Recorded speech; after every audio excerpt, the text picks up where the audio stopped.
Good morning to all the participants in the today's conference. I am also very happy to participate in the conference through a distance mode.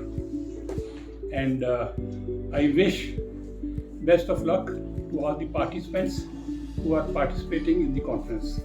We know that Manipur became state in July 1972. Its area is about 22,300 square kilometer, and today population is about 30 lakh. In 1972, when Manipur became state, there was no university in the state. All the colleges in the state were affiliated to Guwahati University. Today, if we look at it, after 49 years, there are 4 central universities: Manipur University, Central Agricultural University, National Institute of Technology, and National Sports University. And there are state universities like DM University, Manipur University of Culture, and Manipur Technological University. In addition, there are some private universities also. There has been a massive expansion in the educational facilities for the students at the higher education level as well as at the school level. Today, I was estimating that there are about 85,000 to 90,000 graduate and postgraduate students studying in Manipur in various universities and colleges at BA, BSc, BCom, Bachelor of Technology, the MBBS, MD, MS level. In addition, there will be about 4.5 lakh to 5 lakh students studying between class 1 and class 12.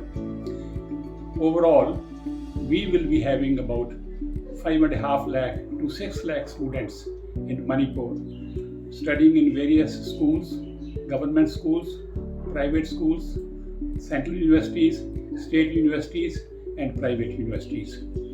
This big increase in the facilities for education in Manipur is a boon for the people of the state. Now, if we look at the state in 1972, I came to Manipur in June 1975, first week of June 1975. There was only one power station at Urembang. Today, we have 125 power stations in Manipur. We have one of the best power grids in the state.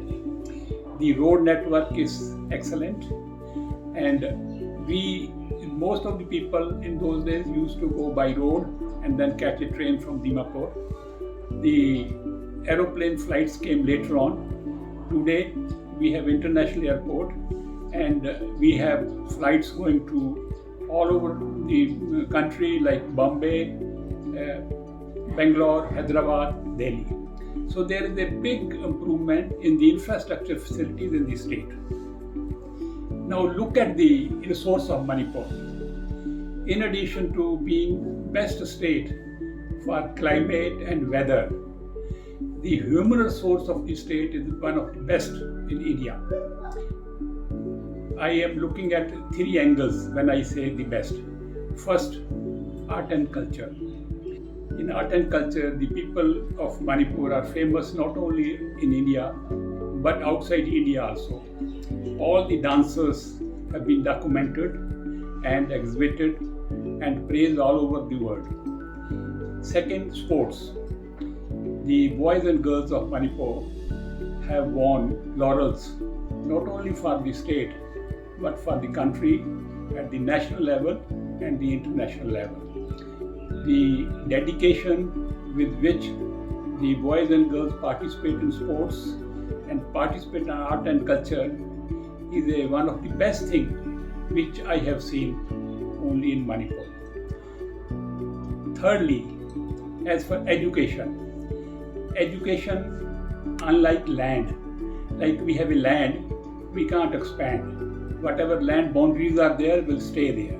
We can't get more land. But the horizon of the brain, the horizon of the brain can be expanded by better education.